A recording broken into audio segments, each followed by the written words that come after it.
간증하면 저에게는 가장 먼저 떠오르는 분이 계시는데 바로 원종숙 권사님의 은혜로운 간증입니다. 한때 원종숙 권사님 간증 테이프를 들으며 많은 은혜를 받은 경험이 있었습니다. 이 시간에는 원종숙 권사님이 어떻게 주님을 만나 학교 성적이 410등에서 전교 1등으로 대전고등학교를 졸업하게 되었는지 그 기적의 간증 일부를 시작합니다. 나는 충남 연기군에서 딸 셋 가지고 아들을 기다리던 집안의 네 번째 아들로 태어났다. 내가 태어나던 해인 1951년은 6.25 전쟁 중이라 아버지께서는 육군 대위로 참전하시고 어머니 혼자 나를 기르셨다. 아버지께서는 전역하신 후에도 사업차 서울에 계시고 우리는 대전 성남동에 살았다. 내가 4살 때 일이다. 그 무렵은 모두가 구호미로 끼니를 이어가던 때였는데 옆집에서 밀밥을 보내와 누나들과 나는 오랜만에 배부르게 먹었다. 그런데 이것이 소화가 되지 않아 헛배가 차오르면서 통증이 오기 시작했다. 여러 가지 민간요법을 썼으나 효과가 없었다. 병원을 찾았더니 의사가 장이 꼬였습니다. 빨리 수술하지 않으면 목숨이 위태로우니 수술비를 마련해 오세요. 의사의 벼락 같은 진단에 어머니는 잠시 정신이 나갔다고 한다. 그러나 4살짜리 아들의 몸에 칼을 대면 죽을 것 같은 불안감이 엄습했다. 그래서 나를 들쳐업고 병원을 돌고 또 돌며 기도했다고 한다. 하나님, 이 애를 살려주시면 주님의 귀한 일꾼으로 만들겠습니다. 제발 목숨만 살려주세요. 어머니의 간절한 기도 덕분에 결국 수술을 받지 않고 나았다. 그 대신 어머니는 이 서원을 지켜야 한다는 부담감을 항상 느끼시며 나를 키우셔야 했다. 그래서 어머니는 더욱 나를 위한 기도를 드리셨다. 이 때문에 한때 나는 미국에 가서도 목사가 되어야 한다는 생각을 했었다. 지금에야 나를 향한 하나님의 뜻이 어디에 있는가를 알기에 마음의 부담을 덜었지만 내가 자라면서 귀에 못이 박이도록 들었던 그 어머니의 말씀이 지금 생각하면 내 신앙이 형성되고 자라나는 골격이 된 것 같다. 아버지께서는 내가 6살 때 뇌척수막염으로 돌아가셨다. 제 기억으로 아버지는 예수님을 믿지 않으셨고 감리교회 다니시며 속장으로 봉사하시는 어머니를 핍박하셔서 어머니가 많은 어려움을 겪으셨다. 아버지가 돌아가시고 나서 우리 집은 광야 생활이 시작되었다. 어머니는 대구에 내려가 사과를 괴짝으로 받아다 길거리에서 소매로 파는 일을 하셨다. 고구마도 쪄다 팔았다.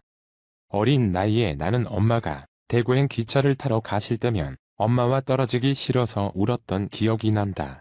생활이 점점 어려워지면서 우리는 과부들만 모여 사는 등촌동 과부주택으로 들어갔다.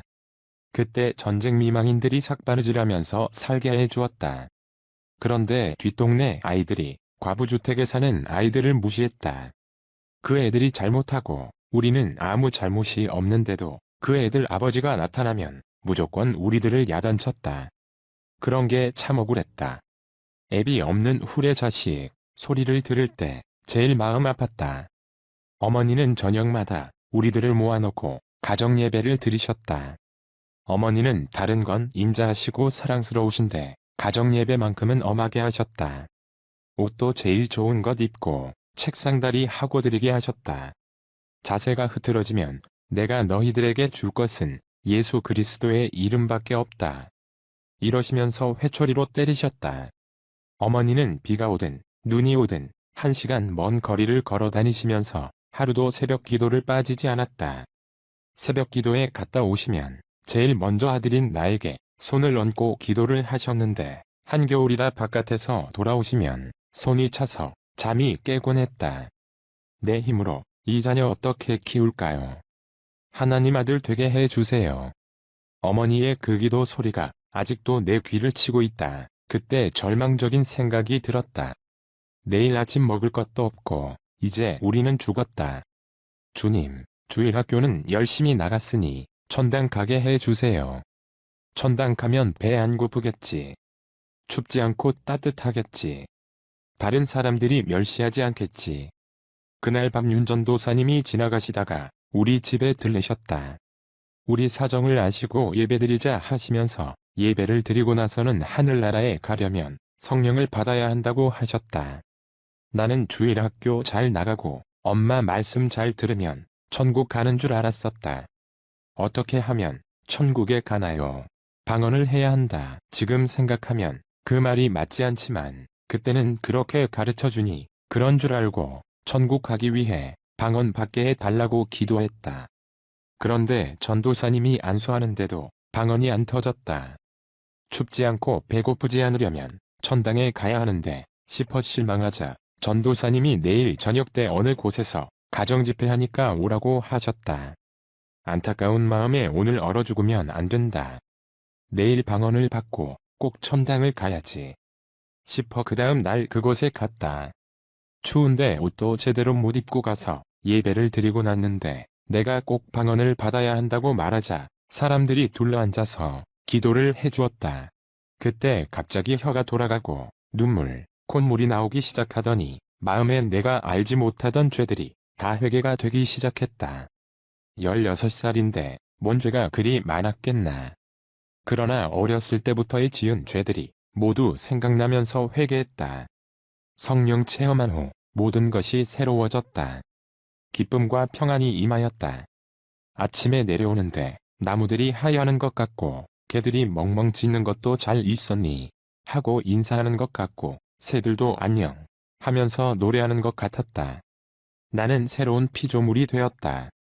전에는 만약 공산당이 내 목에 칼을 들이대고 너 예수 믿으면 죽인다 그러면 뭐라고 대답하지 하는 생각을 했었는데 방언 받고 성령 체험하고 언덕길을 내려올 때 순교할 각오가 생겼다. 그렇게 달라졌다. 지금 제 나이 40이고 신학을 배웠지만 제 인생이 바뀐 시점은 1967년에 성령 체험을 한 때이다. 그리고 나서 집에서 자다가 얼어 죽느니 교회에서 기도하다 죽자는 생각에 하루도 빠지지 않고 4시 반이면 엄마 따라 새벽 기도를 나갔다. 모두 다 돌아가는데 나는 기도할 말이 많았다. 그때 무슨 기도를 그렇게 했는지 모르겠는데 늦게까지 남아 기도하면서 2달을 기쁜 가운데 지냈다. 나는 소리를 내어 기도를 했는데 얼마나 열심히 기도를 했는지 방석을 깔고 앉아 기도하다 마치고 눈을 떠보면 내 얼굴이 남의 궁둥이를 향해 있거나 신발장 앞에 가 있거나 하였다. 성경 말씀이 달라지기 시작했다. 글씨와 눈이 줄이 맺어진 것처럼 쭉쭉 눈으로 해서 머리에 빨려 들어갔다. 말씀이 정말 달고 오묘했다. 하나님이 나만 사랑하는 것 같아 비밀을 나에게 다 말씀해 주시는 것 같았다. 성경을 읽으며 신앙에 몰입했던 나는 거의 매일 교회에서 철야 기도를 하다시피 했다. 고등학생이면 한창 공부하고 이것저것에 관심을 가질 나이인데도 기도하고 성경 읽는 것이 한없이 즐겁고 기뻤다. 67년 초겨울의 어느 날이었다. 새벽 기도에 갔는데 사람들 오기 전에 4시쯤에 하나님이 갑자기 찾아오셨다. 종수야, 종수야 하고 2번을 부르셨다. 이건 사람 소리가 아니다. 큰 목소리도 아닌데 지구가 흔들릴 것 같이 우렁차면서도 세미하면서도 분명한 소리였다. 이 음성이 바로 하나님이라는 생각이 들었다. 두리번거리니 아무도 없었다. 내가 기도를 열심히 하는데 내가 무엇을 원하느냐? 깜짝 놀랐다.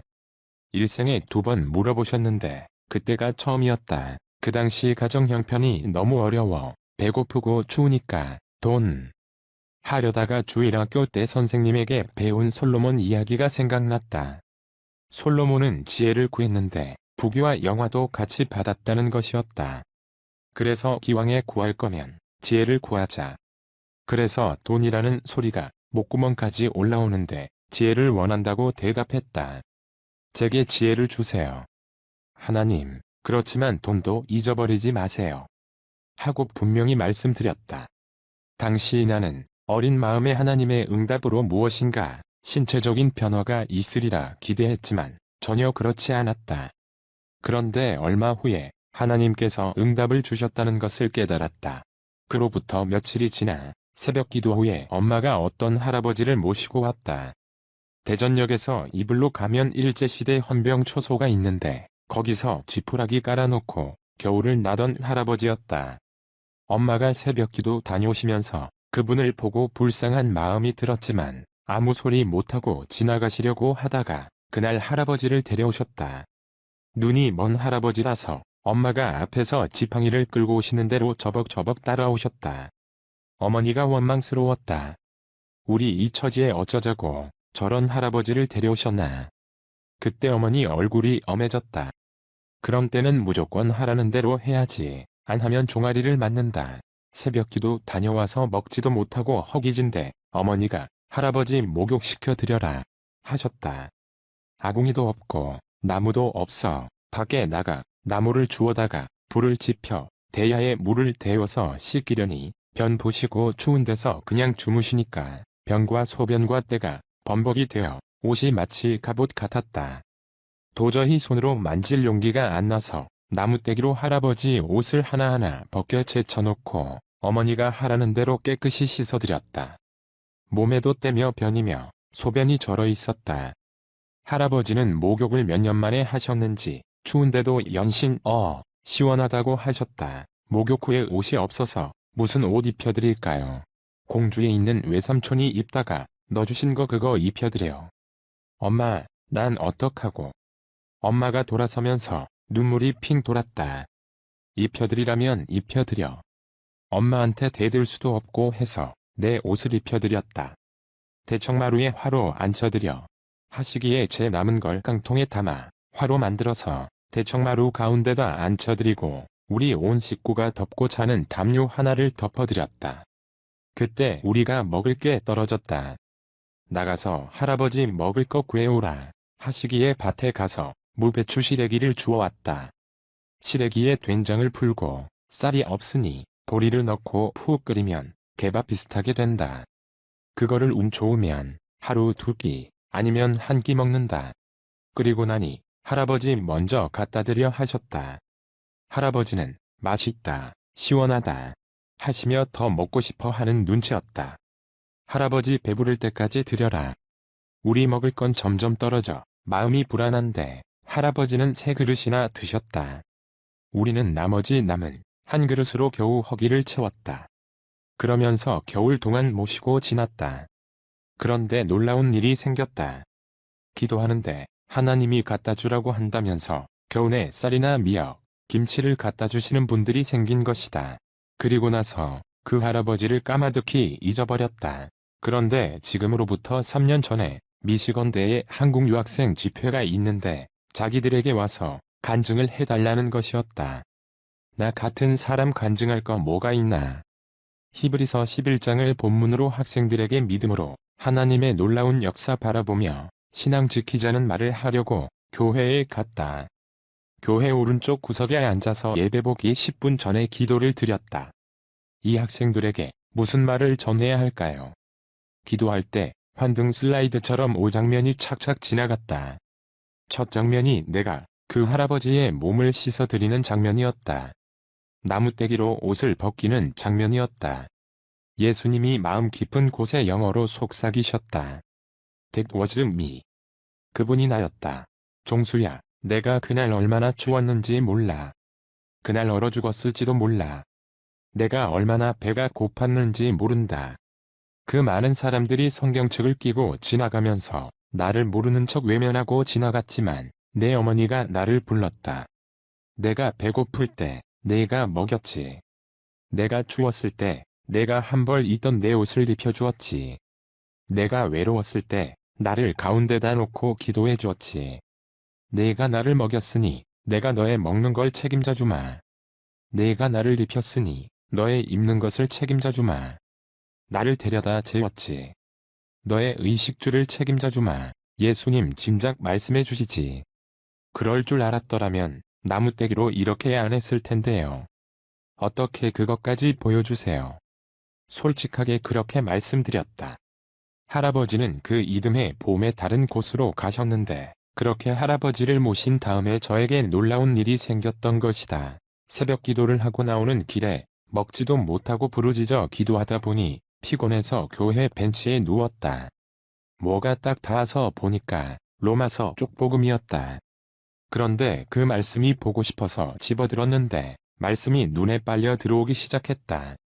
한 번을 읽었는데 또 읽고 싶어졌다. 그 자리에서 2번 읽었다. 새 힘이 나서 돌아와 세수하고 학교를 향했다. 그때 대전고등학교 다닐 때 버스비가 없어 성남동에서 대흥동까지 걸어가고 있는데 갑자기 로마서가 눈앞에 펼쳐져 보이는 게 아닌가. 책이 한 권으로 오는데 머리를 흔들어 넘기면 페이지가 넘어가 문단이 보이고 글자가 보이기 시작했다. 그때부터 나는 책이 없는데도 책을 읽을 수 있는 사람이 되었다. 아, 성령님이 나하고 함께 하시니까 말씀이 머리에 와서 박히나 보다. 그렇게 생각했다. 그날 학교에 갔는데 담임 선생님이 불렀다. 원종수. 너 홀어머니 모시고 외아들인데 성적이 이게 뭐니? 공부 좀 해야 되지 않겠니? 보니까 488명 중 410등을 했다. 담임 선생님의 안타까워하시는 말씀이 마음에 와 닿아서 이제 공부를 해야겠다는 생각이 들었다. 하나님의 무한한 사랑을 받고 있는 하나님의 자녀가 공부를 잘하는 것이 하나님께 영광을 돌리는 것이라는 생각도 들었다. 그래서 집에 와서 국사책을 읽었다. 한 번 읽으니까 마음이 안 차 한 번 더 읽었는데 자신이 생겼다. 이튿날 국사시험을 보는데 국사책이 머릿속에 탁 펼쳐졌다. 문제를 보니까 답은 잘 모르겠는데 이게 어디쯤 나와 있는 내용인지는 알 수 있었다. 그러자 머릿속에서 책 페이지가 넘어가기 시작했다. 그 페이지에 멈춰보니 답이 나와 있었다. 혹시 다른 사람이 보나 안 보나 하고 둘러보았더니 다른 사람은 못 보는 것 같았다. 국사, 영어, 과학도 그런 식으로 시험을 잘 봐서 410등에서 전교 5등으로 올랐다. 공부를 열심히 하는데도 수학과 물리는 못했다. 책은 눈앞에 펼쳐져 보이는데 아무리 넘겨도 같은 문제가 없고 책에 답이 안 나와 있고 문제만 있기 때문이었다. 수학은 30에서 40점 맞았어도 다른 것을 다 100점 맞으니까. 대전고등학교를 1등으로 졸업했다. 하나님이 할아버지를 통해서 나를 테스트하신 것 같다. 그 테스트에 합격하니까 하나님께서 기회를 주신 것이다. 이것으로 원종숙 권사님의 은혜로운 간증 일부를 마칩니다. 사랑합니다. 감사합니다.